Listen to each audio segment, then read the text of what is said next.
But wait, quick pause. This will be the Hobbit episode. Yes. Unpause. Yeah. Hobbit. You were saying something. I don't remember though. Okay, Smaug. Smaug. Something that Benedict Cumberbatch. What? Benedict Cumberbatch, who plays Sherlock, is the voice of Smaug.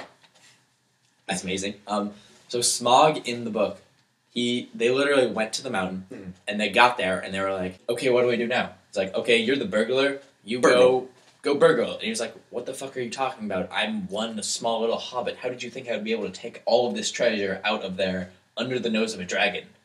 And they were like, well, we don't know. And then literally the dragon, what happens is he flies away to go pillage the town. And then the town kills them.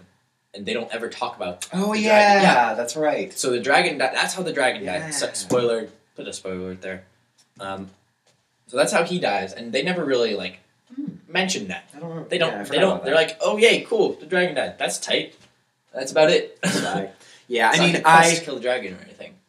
I do kind of like the quest to kill the dragon. I think that makes for a tighter story. I think to have there like be an actual villain to defeat makes a better, especially an epic adventure is always better when there's an actual villain, not just like we're fighting. Okay. Which was kind of my problem with this one, is that there wasn't a villain. There was what they were doing was there was the Grey Orc. There was the Grey Orc, but like there wasn't really there was no big bad guy, and it was sort of like they tried with the Pale Orc. They tried with the Pale Orc. They tried with the Goblin King a little bit. I think they set up the Pale Orc and they set up the Necromancer. Yes, that is my second single biggest problem with The Hobbit. First being that's too long, but that it felt like Act 1 of a movie. It didn't feel like its own movie. It felt like, here's Act 1, we're going to set everything up, get it all rolling, and I'm okay, or actually, maybe not the whole movie, because the second half of it actually rolled along fine. With the whole thing in the Goblin thing, all of that was good. The Gollum scene. The Gollum scene. The best. The best. Yes. The Gollum scene was, it's the best Gollum scene in any of the movies. And it's just, 100%. That is, I love that. Tense, scary, playful. That's one thing that I like about The Hobbit as opposed, and that felt like The Hobbit to me too. What I like about The Hobbit and what I like about Lord of the Rings to an extent, although not as much as The Hobbit, and also shows and all the other shows like Doctor Who and stuff like that, is where that totally shows that like just as valuable as being a good, strong warrior and being able to get your way out of it is being smart. Being smart is and for a geeky kid, it's like, that's what you want to see. You want to see a guy defeat a monster with riddles. Not with a sword, with riddles. And like, it was, and I like, even though I know what's going to happen, I'm like, edge of my seat the whole time. Just like, that was the best. I also really like the moment where he held a sword to Gollum. Yeah. When he was invisible. And he was like, no. I can't do it. Yeah, like, I liked it. It's like, that's... On the one hand, I'd be like, solve so many problems. Yeah. But, okay, like I was saying before I mentioned the whole Gollum amazingness, was the first hour and a half, basically, of that movie felt like, in most movies, like, I took a film studies class, and we talked a ton about structure. Most movies have, Act 1 is about half an hour, Act 2 is about an hour, Act 3 is about half an hour. There's tons of flexibility with that, but I wonder where the... generally speaking, that's the way it goes. That concept came up. You know? I mean, it's sort of... Yeah, is that just like a classic thing? It kind of. I mean, Shakespeare had 5-act plays and stuff like that, and then there's a 3-act play and stuff like that. But it sort of weaseled its way in there. Yeah.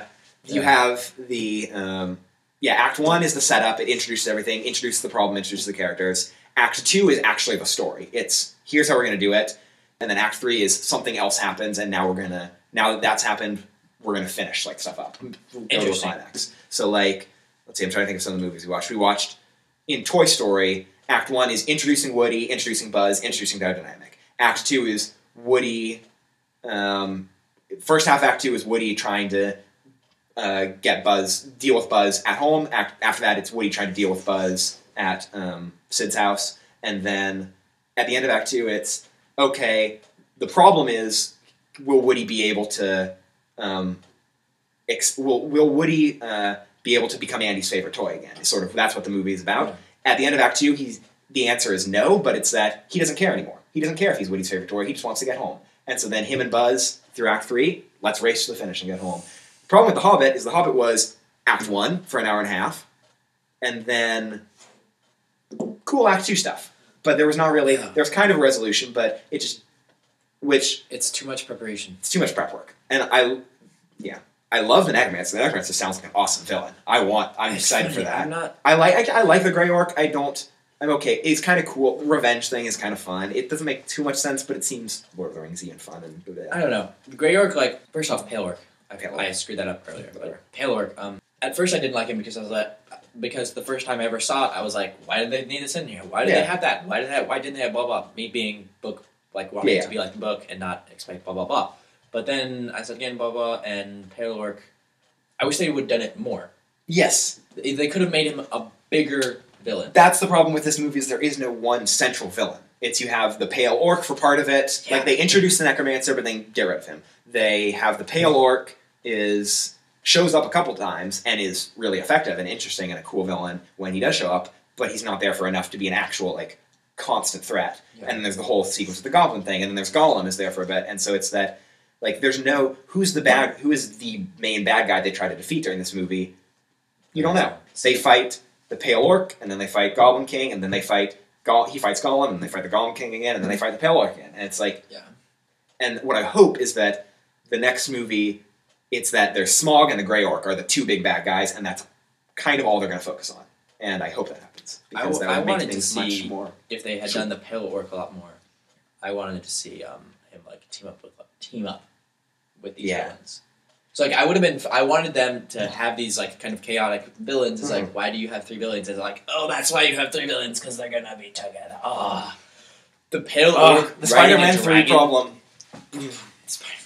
I don't know, I think it would have been cool if it was, the Pale Orc was the villain for honestly... For at least Act 1. Yeah, honestly, maybe cut out a lot of the Goblin King stuff. It was a cool sequence, but, like, you could have it be... you know what you could do? You could cut out the Goblin King and just have it be they get captured by the Pale Orc. Yeah. And then bad stuff happens, and then Bilbo does his Gollum thing, and then they just fight the Pale Orc, and then escape, and then they have their hug it out moment, and then the movie's over. That would be great. They had too much, I think they had too much intention to, to keep it true to the book. Yes. Which is, I always get pissed. At first I was like, they had too much intention to, like, not keep it like the book, but once they've committed to that, you can't not commit to that. Yeah. Because not committing to that is like, because then there are people like me originally who was like, this wasn't like the book at all. And it's like, they tried to make it like the book, but it wasn't like the book. But if I knew that they weren't trying to do it like the book, then I would have been like, okay, they're doing your that. Thing. That's great for you guys. I wanted to see Hobbit, but this is amazing too. But I'll watch this your will thing. Be amazing. Yeah. Yeah. But I do have to say, there were a lot of stuff that I liked about it. The whole second half, I actually had no problem with. I mean, yes, it was a little too long. There was too much stuff with the goblins, and the ending was a little weird. But for the most part, I was like, sure, I'm done. I'm okay with it. Gollum scene was amazing. I loved the giant rocks. That was just so cool. Quick pause, because it feels like you're wrapping up. Yes. Yeah, quick pause. I fear they're going to go back with that thing that was like the intention thing. Oh, yeah. The Necromancer, I fear that they're going to make that a Gandalf enemy and nothing else. Yeah, I mean, I think... Because they're going to have to bring it back somehow. I think again, this is what I gather from the internet. So I wish he had never been there, but since he is there... What I gather from the internet is that Smaug is sort of the big bad guy for the second one, Necromancer is the big bad guy for the third one.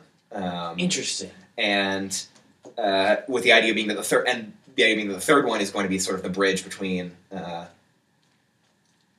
Hobbit and Fellowship. So it's talking about the Council of Elrond fighting the Necromancer and dealing with this threat of growing evil in Middle-earth, leading up to Middle-earth, or not Middle-earth, Fellowship, when threat of growing evil in Middle-earth. That's also a thing I didn't really like about the movie was way too many throwbacks to Lord of the Rings. Like, first off, Frodo, not necessary. Oh, yeah, they could have cut the entire thing with Frodo and old Bilbo. And the voiceover, just, like, chop that off. None of that was even remotely necessary. You could just start off with Martin Freeman, young. Yeah, that would have been... But when they... Also, something really annoyed me when they... Do you think I'm a conjurer of cheap trick? When he did that in Fellowship of the Ring, and then he did that again. It's like, No. Are you kidding me? Like, you've had like 60 years. Come on. Can you come up with another line? Well, I mean, they didn't say the same line, but he did the same like magic trick. It's funny because he was a conjurer of cheap tricks. It was kind of a cheap trick, really. During this, we should just have like a Cheap Trick song playing underneath. Just you try and sue us. But yeah. So I mean, the whole first half just dragged. It was too long and could have been like cut down.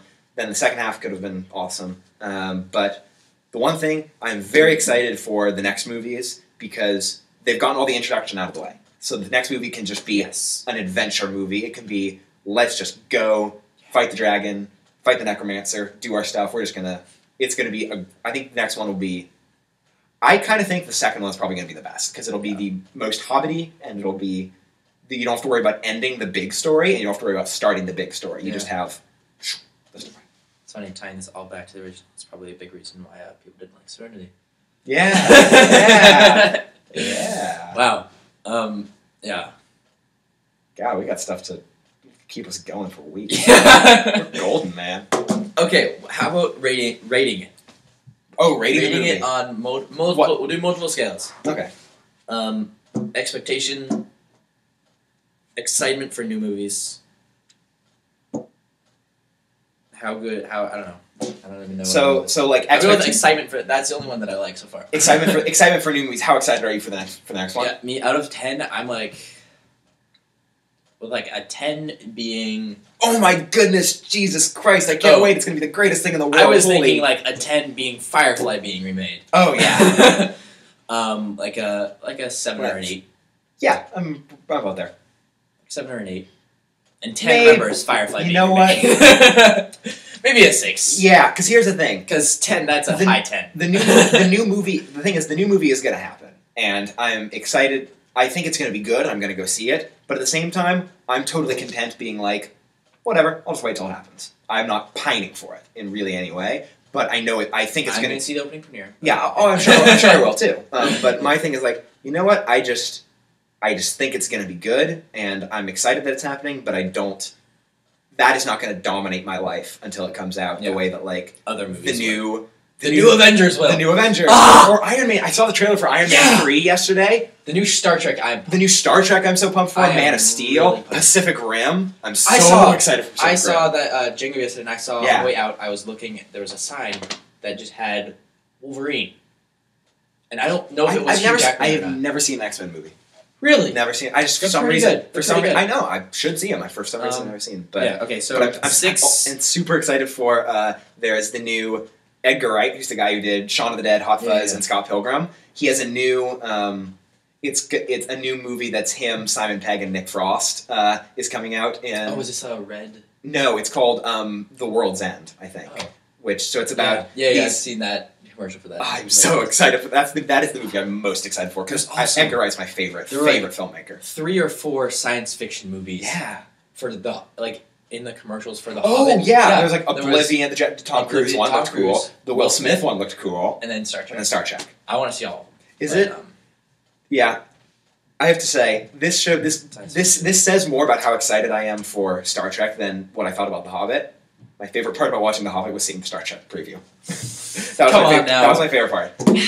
I mean, and the Golem. Although I was bummed. I'm like an 8 or a 9 for Star Trek. I was bummed because I heard that some midnight premieres of The Hobbit you got to see like the first 8 or 9 minute like prologue for Star Trek, and I was expecting that to happen. I was so pumped, so ready for that.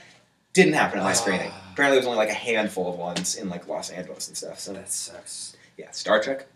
So excited. But okay. But yeah, so 6 excited for Hobbit. I think I'm gonna say 5, just because you're really lowering it down to 5. It's gonna be good, but I was half. Yes, it's gonna be good, but I'm not gonna. I'm probably just not gonna think about it until it comes out. It's not gonna be in my mind. He's a 5. I'm a 6, maybe a 7. Yeah. I feel like my geekiness can't let me be anything less than a 6. I've never that much of a Lord of the Rings. I mean, okay, that's a lot. To say that I'm not that much of a Lord of the Rings is like I was crazy obsessed with Lord of the Rings for a time, but it's like I feel like I have as like a faith to Lord of the Rings. I have to be. I am not as crazy as excited about Lord of the Rings as I ever was with Star Trek, or now I am for Doctor Who, or okay, that's fair. Or not Star Trek, Star Wars. Excuse me. Star Wars was always my jam. That's childhood. That's very fair. There's schools of geekery. Lord of the Rings kids, the Harry Potter kids, the I've Star never read Wars Lord of the Rings, kids. but it was always the movies were my jam. The Venn diagrams. We would watch those at Christmas. And whenever I see non-extended version of Lord of the Rings, I'm like, wait, where did that scene go? Yeah. It's bad. It's great. Anyway, so excitedness, I'm 6, 7, you're 5. And all of these ratings, feel free to... Yeah, feel free to rate with us. Yeah. There should be a screen cap of that. No, there should not be. GIFs. Hey guys, make GIFs of us. Make GIFs of us. Please make GIFs. Oh god. That one new stalker, Friedley, is probably going to make it. So many GIFs. God. So many GIFs in my bank. What were there other things we were going to rate? Yeah, why not? Okay, 6 for excitedness for me. Yeah. We already went over that. That's like the 4th time I've said that. Yeah. Actual movie itself. The actual movie itself. It's interesting because it's so involved rating this because there's so many different ways to do it, and you have to think about like, well, what does that rating really mean comparing it to other movies? Like how you felt like when I first saw it, and is it like how much you liked the movie versus how good you think the movie actually is? How long you think it will last the test of time? Yeah. Like, all right, how about just how did you gut feeling how much you liked it, not how when walking out of the theater. Walking out of the We'll do walking out of theater and right now. We'll do one for walking out of the theater, one for right now. Walking out of the theater was a 4. Yeah, I was going to say 4. But right now is, I'd say a 7, maybe an 8. 5, maybe 6. Interesting. I don't know. It just it feels wrong rating it less. Yeah, I mean it had 6 or 7. It had so many good things going for it. God. But it had so many just problems. Actually, you know what lies? When I said that we give it a 4 walking out of theater, I would have probably just walking out of it. I would have probably given it like a 2 or a 3. But most of that was because I hated 48 frames per second. I was in a bad mood. I was like, I don't want to watch this movie. I don't no, done. But then after I thought about it, I was like, well, the movie itself is actually not that bad. If I had seen it without the expectations, it's weird how expectations change everything. Yeah. Like, I feel like I would rate it higher. I didn't have that high expectations going into it. I mean, I did have high expectations, and I was just still disappointed by it, but I wasn't like... It wasn't like me going in to see Looper or going in to see Django Unchained or something like that. I wasn't like, this is going to be amazing. It was like, it's going to be good. And then it was like, okay, well, all right then. Yeah, okay. Right. But, yeah. So, 4 when we walked out, 6 or 7. That makes me a little sad. Yeah. So, what do you think about The Hobbit? Hobbit is... Killian also, but... and everyone else. And everyone else, but... Yeah. But Killian, because we promised that you'd be here and you weren't. Yeah, sorry about that. Sorry. Just kind of... Timing. Yeah. Laziness. If you can't tell, the last 2 episodes, because we're going to make this into 3 episodes, right? True. Hey, we are the Peter Jacksons of we are the Peter Jacksons of YouTube because we're gonna split this into 3 episodes. Yeah. When it doesn't need to be. We can cut out a lot, we can trim a lot of the fat, but no. No. That's not how we do. 3. That's not how we do. Yeah. So we're gonna make 3 episodes, wow. So that's why we're in the same clothes. And we didn't introduce the other 2 episodes. Or end the other 2 episodes. Or end this is the only one we're ending, because we like to think that there's no... We like to well, think you're not going to get no this till the end. Or should we get this first? Because it's Hobbit. It's Hobbit. We should do this one first, probably. Yeah. Okay. So, fun future stuff for you guys to look forward to. Yeah, that's Timey-wimey. It's our past, but your future. I love it. I love it. Oh my god. We're speaking to the future right now. We're speaking to the future. We are time traveling right now. Time traveling so much. May or may much. not be with everyone else at the same time.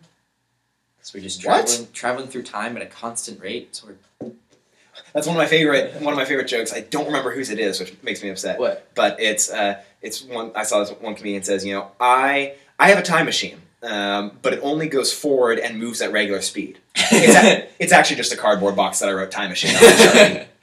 Okay, I just love it. A-Dub Club. Out. Okay. Just to walk out one. were we supposed to, was that a thing that we did? No, that wasn't.